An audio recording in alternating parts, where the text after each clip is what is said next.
여러분, 만두가게 사장님이 제일 싫어하는 말이 뭘까요? 속 터진다, 속 터진다.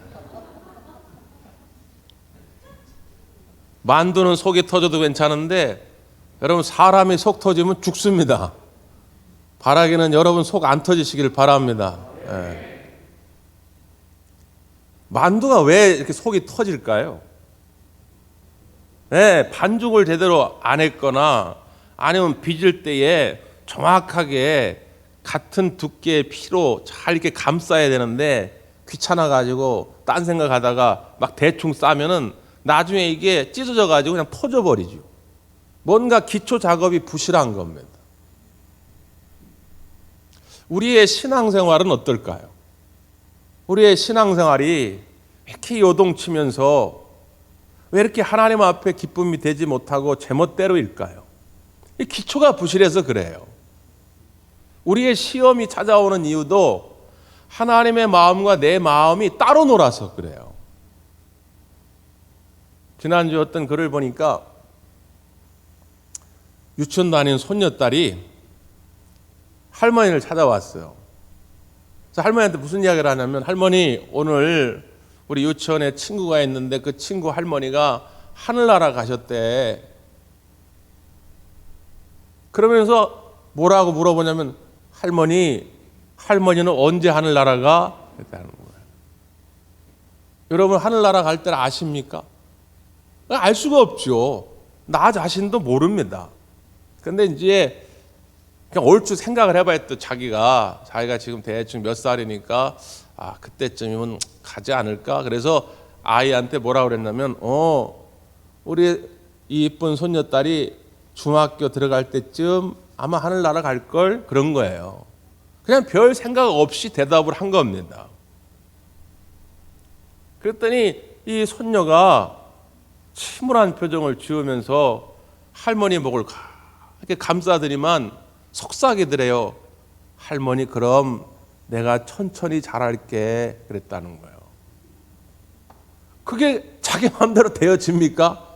그러나 할머니가 자기 중학교 들어갈 때 하늘나라 간다고 하니까 될 수 있으면 하늘나라 가지 말고 오랫동안 나랑 같이 있으라고 내가 천천히 잘하겠다고 하는 그 말에 이 할머니가 울컥한 거죠. 참 그 마음이 이쁘지 않습니까? 오늘 우리가 어떻게 하면 신앙생활을 잘할 수 있는가? 어떻게 하면 시험 당하는 일 없이, 흔들림이 없이 우리의 신앙생활을 든든히 세워갈 수 있을까? 그건 주님의 마음에 내 마음을 맞추는 거예요. 주님이 기뻐하신다 그러면 나도 기뻐하고, 주님이 싫어하신다 그러면 나도 싫어하고, 내 인생의 가치관, 내 세계관, 내 신앙관을 그렇게 주님의 마음에 맞춰가기 시작하면은 흔들 일이 없어요. 시험 들 일이 없다 그 말이에요. 오늘 바라기는 주님의 기쁨이 여러분의 기쁨 되시기를 간절히 바랍니다. 아멘 하셨으니까 약속한 대로 하셔야 돼요. 주님이 기뻐하신다면 여러분 목숨을 걸고 그 주님의 기쁨 되는 삶이 되셔야 됩니다. 끝까지 아멘 하신지 보겠어요. 자, 오늘 주님이 기뻐하신 일이 뭔지를 오늘 본문에 보여줍니다. 우리가 잘 아는 두 가지의 비유의 말씀이에요. 첫 번째는 잃은 양을 찾은 목자에 관한 이야기죠. 또 하나는 잃은 드라크마를 찾은 한 여인의 이야기입니다. 이 두 가지의 비유를 해 주셨어요. 왜 이 비유를 해 주셨을까? 예수님이 친히 설명을 해 주셨습니다. 자, 그 이유를 이렇게 설명합니다. 7절 한번 보세요. 7절 시작. 내가 너희에게 이르노니 이와 같이 죄인 한 사람이 회개하면 하늘에서는 회개할 것 없는 의인 99으로 말미암아 기뻐하는 것보다 더하리라. 잃은 양을 찾은 그 목자의 기쁨을 이야기하면서 그 비유의 목적을 예수님이 설명하신 거예요. 두 번째 10절입니다. 시작. 내가 너희에게 이르노니 이와 같이 죄인 한 사람이 회개하면 하나님의 사자들 앞에 기쁨이 되느니라.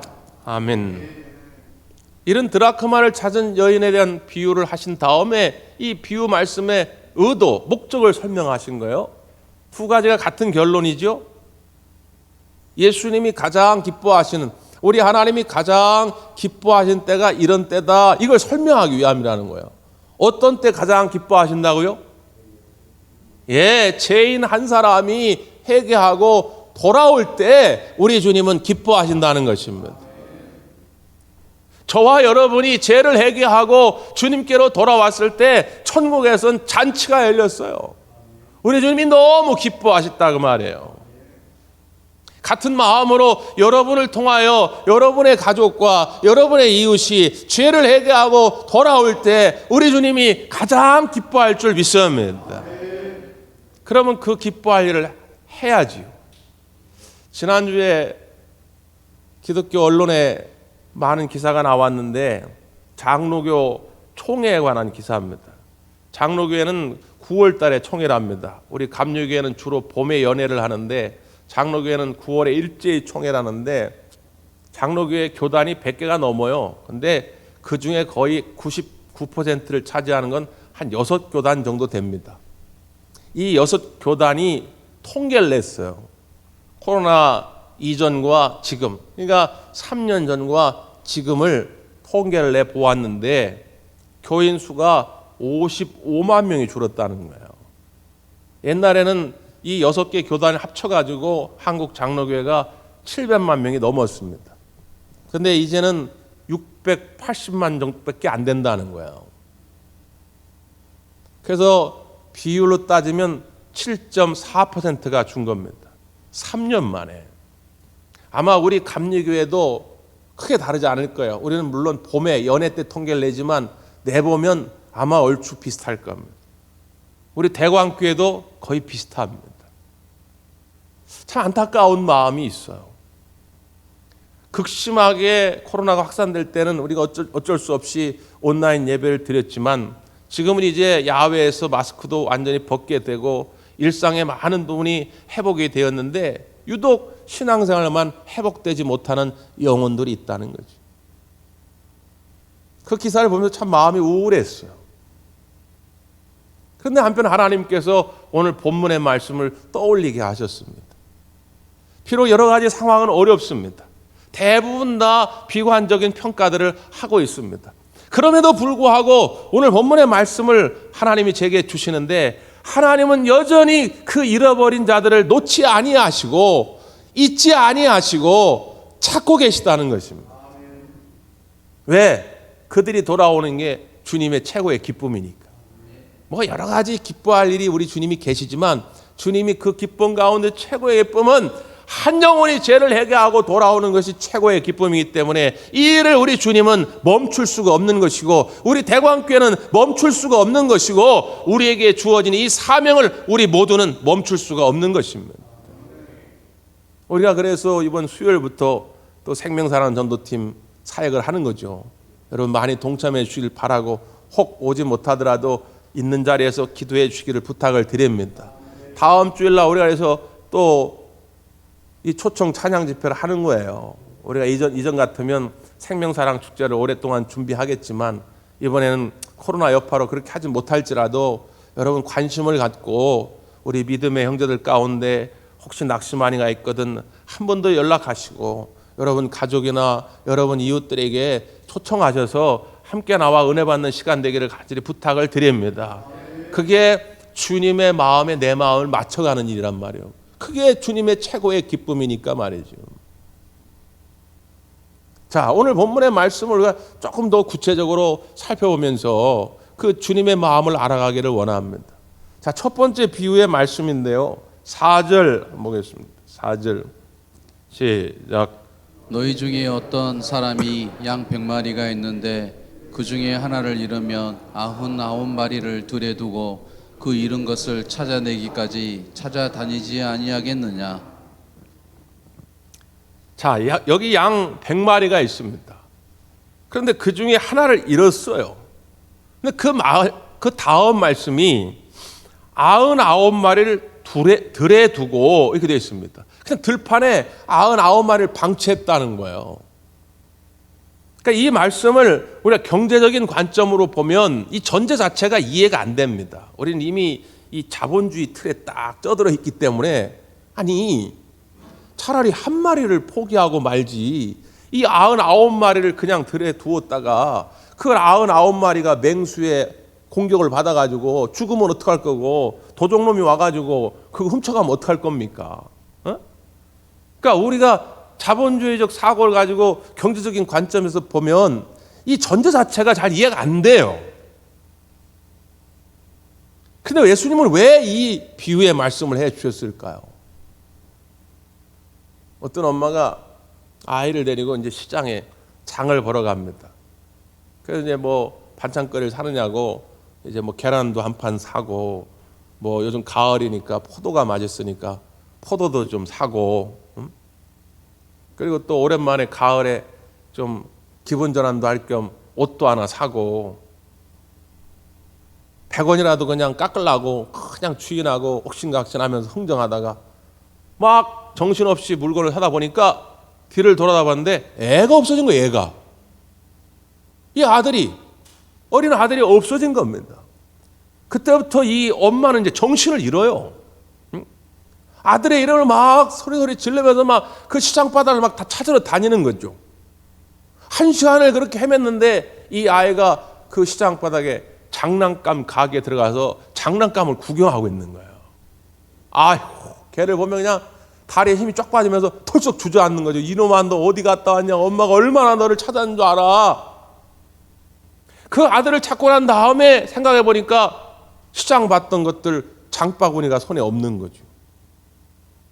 그래서 처음 그 자리로 가보니까 장바구니는 널브러져 있고 계란은 떨어져 다 깨져버리고 포도는 사람들이 다 짓밟고 가버리고 어렵게 산 옷은 누군가 다 집어가 버리고 그런 광경입니다. 그럼에도 불구하고 이 엄마는 거기서 좌절하지 않아요. 왜 그렇죠? 아들을 찾았기 때문이에요. 평소 같으면 이게 다 중요하죠. 계란 한 판이 얼마나 중요합니까? 요즘 계란값도 많이 올라가지고 말이죠. 평소 같으면 다 중요한데 아들 하나를 잃어버리고 나니까 이건 그 다음 문제예요. 이게 우리 주님의 마음이라는 거예요. 지금 우리 주님의 가장 큰 우선순위는 이 잃어버린 한 영혼이라고 하는 것입니다. 여기에 우리의 시간과 물질과 많은 열정을 드립니다. 때로는 그게 낭비처럼 보일 수 있는데 아니라는 거예요. 주님의 관심사는 지금 거기 있다는 것입니다. 왜 내 마음을 이렇게 몰라주느냐? 그 다시 한번 이 말씀을 우리에게 선포하게 하시는 거예요. 사랑하는 성도 여러분, 우리가 주님의 마음을 닮아서 다시 한번 그 한 영혼에 우리의 관심을 집중할 수 있기를 간절히 바랍니다. 두 번째 비유도 마찬가지죠. 한 여인이 드라크마를 잃어버렸어요. 한 드라크마는 헬라 시대의 화폐 단위입니다. 당시의 노동자 하루 품삯이에요. 일당입니다. 로마 화폐 데나리온과 같은 거예요. 그냥 뭐 일당이야 여러 종류가 있겠지만 그냥 우리가 편의상 한 10만 원쯤 한다고 치면 그러니까 10만 원을 잃어버린 거예요. 그냥. 근데 이걸 찾으려고 등불을 밝히고 집을 다 쓸었다는 거예요. 그냥 살림살이를 다 뒤집어 엎었다는 거예요. 이 10만 원 찾으려고. 물론 10만 원 크다면 클 수 있지요. 근데 문제는 뭐냐? 이걸 찾은 다음에 친구들을 불러 모으고 동네 사람들 다 불러 모아가지고 잔치를 베풀었다는 거예요. 여러분 친구들과 동네 사람들 다 불러 잔치 베풀면 최소한 100만 원은 넘게 나올 거 아닙니까? 그러니까 경제적 관점에서 보면 이게 이해가 안 돼요. 아니 10만 원짜리 하나 찾았다고 해가지고 너무 기뻐가지고 잔치를 베풀었다? 이해가 안 되지요. 왜 그랬을까요?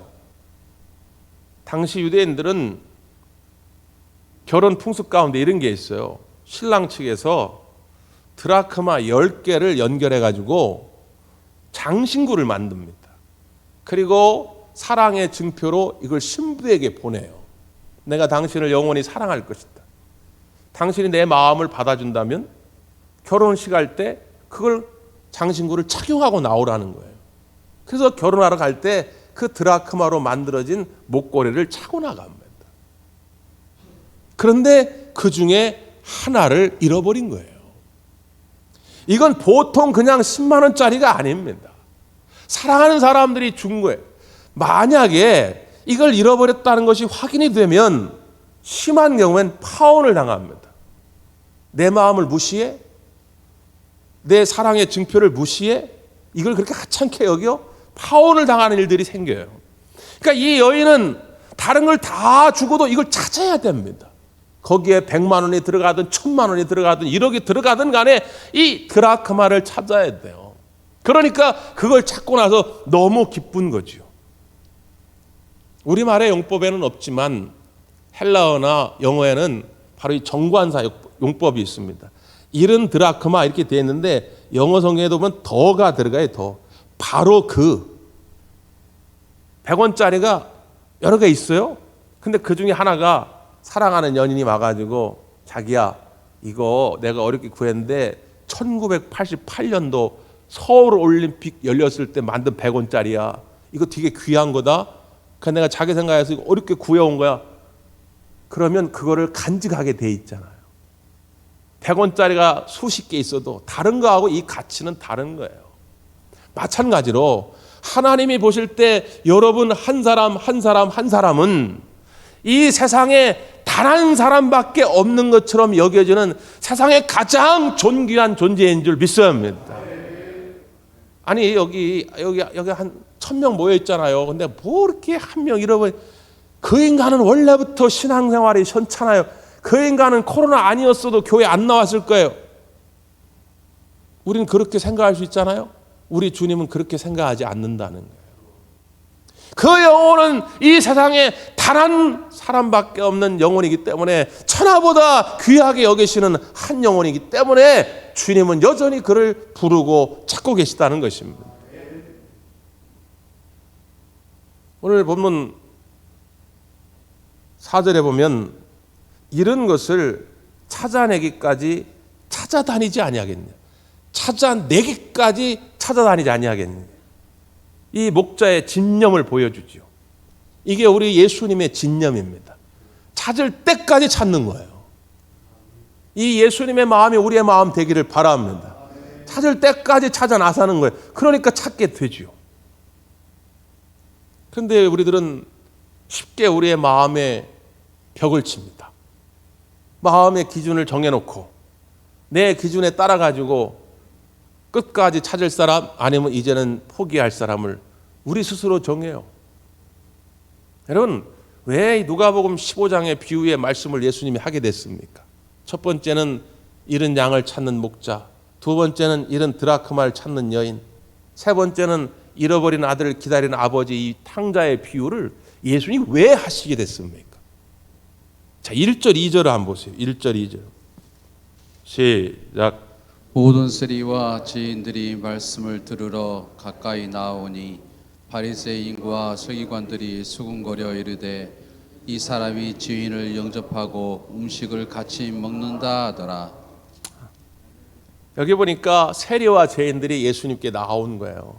예수님이 이제 막 소문이 난 겁니다. 예수님은 사람들을 차별하지 아니하신다. 예수님은 누구나 다 구원하시기를 원하신다. 예수님은 누구나 다 사랑하기를 원하신다. 그러니까 세리와 창기들, 죄인들, 나병 환자, 중풍병자, 눈먼 자, 저는 자 예외 없이 다 예수님께로 나오는 거예요. 왜? 세상에선 자기들이 다 따돌림 당했거든요. 이런저런 이유로 차별당하고 혐오를 받고 말이죠. 너는 구원받지 못할 자다. 너는 영원히 지옥 갈 자다. 옷깃만 스쳐도 아이 재수 없네. 막 침을 뱉고 말이죠. 돌을 던지고 그랬단 말이에요. 근데 예수님은 그런 게 없다는 거예요. 누구라도 환영한다는 거예요. 그러니까 막 세리와 죄인들이 막 몰려듭니다. 그걸 보고 서기관과 바리새인들이 예수님을 흉보는 거예요. 또 저거 봐라.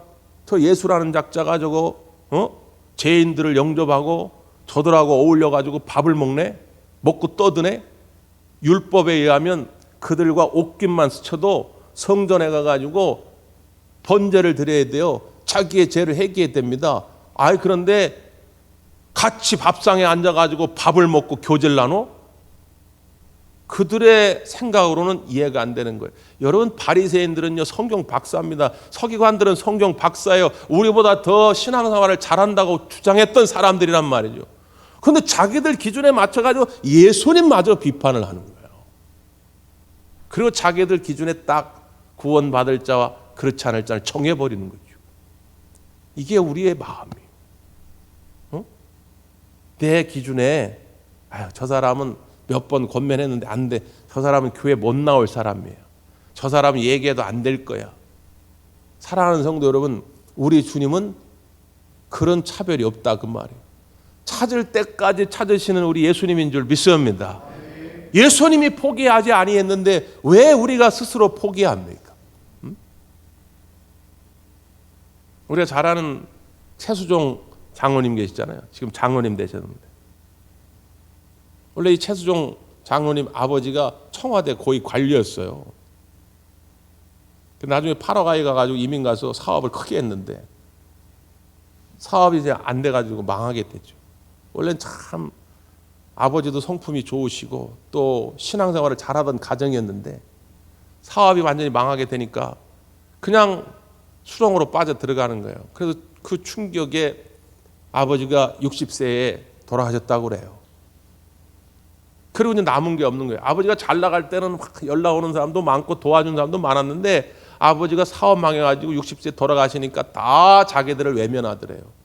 그때 플로리다에 유학 중에 있었는데 어렵게 비행기 값 구해가지고 한국으로 이 최수종 장로님이 온 겁니다. 젊은 나이에. 와보니까 잠잘 데도 없더래요. 먹을 것도 없고 아무것도 없는 겁니다. 그러니까 이제 세상이 원망스럽죠. 제일 원망스러운 게 하나님이더래요. 하나님, 우리는 늘 하나님만 섬기던 가정이었습니다. 우리 아버지 아시지 않습니까? 우리 아버지 하나님 잘 섬겼는데 이게 뭡니까 이게? 하나님, 우리를 어떻게 이렇게 버리실 수가 있습니까? 우리 집안을 이렇게 완전히 망가뜨릴 수가 있습니까? 그래가지고 막 방탕한 삶을 살게 됐다는 거예요. 잘 곳도 없어가지고 어느 날 저 반포 고속도로 터미널이 있는데 그 고속버스 터미널 벤치에 가지고 이렇게 자고 있는데 누가 와서 툭툭 치더래요. 보니까 이제 노숙자예요, 그 사람도. 근데 그 노숙자가 신문 한 장을 딱 던져주면서 이거 덮고 자. 그러면 새벽에 따뜻할 거야. 그러더라는 거예요. 딱 보는데 나보다 더 병들어 보이고 나보다 더 나이 들어 보이고 나보다 더 초라한데 그 신문 한 장을 나눠주더라는 거예요. 그때 그는 하나님의 음성을 들은 겁니다. 하나님은 여전히 나를 버리지 않고 계시군요. 저 사람은 나보다 저렇게 약한 것 같은데도 불구하고 누군가에게 베푸는데 나는 지금 뭐 하고 있는 것입니까? 하나님, 다시 내가 주님을 위해 살겠나이다. 내가 다시 일어날 수 있다면 저와 같은 사람들을 내가 돕는 자가 되겠나이다. 그래서 일어선 거예요. 그리고 닥치는 대로 뭐 막노동팔에 가서 일을 하고 여러 가지 일들을 하게 된 거죠. 그러다가 이제 미국에 유학 경험도 있고 그러니까 누가 자기 고등학생 딸이 있는데 저기 그 과외 좀 해달라는 부탁에 와가지고 가게 됐더랍니다. 그래서 과외를 하게 됐는데 그 딸 아버지가 이런저런 사정을 듣더니만 자네 배우 한번 해보지 않을래? 얼굴이 나름대로 잘생겼으니까 배우 한번 해보지 않을래? 아무 생각은 없는데 그때 처음 한 얘기가 그거 돈 벌 수 있나요? 그랬다는 거예요. 오직 돈밖에 지금은 귀한 게 없으니까. 좀 벌 수 있다고. 그래서 그분 소개로 출연한 드라마가 사랑이 꽃피는 나무입니다. 소위 대박이 났죠. 하루아침에 스타가 됐어요. 자기가 그렇게 잠잘 곳도 없어가지고 신문지 덮고 자던 인생이었음에도 불구하고 하나님은 끝까지 나를 잊지 아니하고 계셨구나. 이걸 새삼 느꼈다는 거예요. 여러분, 이사야 49장 14절 이하의 말씀에 이렇게 되어 있죠. 오직 시온이 이르기를 여호와께서 나를 버리시며 주께서 나를 잊으셨다 하였거니와. 그러니까 시온은 이스라엘 백성들을 말합니다. 이스라엘 백성들이 스스로 말한다는 거예요. 야, 하나님이 우리를 버리셨다. 하나님이 우리를 잊으셨다. 이렇게 얘기한다는 거예요. 왜 이렇게 얘기하느냐? 오랫동안 바벨론의 포로 생활을 하다 보니까 지친 거예요. 너무 힘이 들어. 그러니까 하나님이 우리를 버리셨구나. 하나님 우리를 잊어버리셨구나. 이렇게 말하고 있다는 거예요. 그러나 하나님은 그런 마음이 아니죠. 하나님이 자기 마음을 소개합니다. 여인이 어찌 그 젖먹는 자식을 잊겠으며 자기 태어난 아들을 긍휼히 여기지 않겠느냐. 그들은 혹시 잊을지라도 나는 너를 잊지 아니할 것이라. 야, 자기 배가 아파가지고 아이를 낳는데 그 엄마가 어떻게 그 아이를 잊어버리겠느냐. 그런데 만에 하나 그 엄마 마음이 강팍해서 그 아이를 잊어버린다 할지라도 나는 절대로 너를 잊지 아니할 것이다. 이게 우리 하나님의 마음이라는 거예요. 여러분을 향한 주님의 마음인 줄 믿습니다. 그 주님의 마음으로 우리가 또 한 영혼을 찾아 나서는 거예요. 절대로 편견을 갖지 마시고, 절대로 내 기준대로 마음에 담을 쌓지 마시고, 주님은 잊지 아니하시는구나. 그래서 우리의 믿음의 식구들을 한번 좀 돌아보시고, 여러분의 사랑하는 가족들을 좀 돌아보시고, 여러분의 이웃들을 돌아보아서 다시 이 재단에, 그리고 우리 한국교회에 부흥의 역사가 일어나게 되기를 간절히 바랍니다. 기도하겠습니다.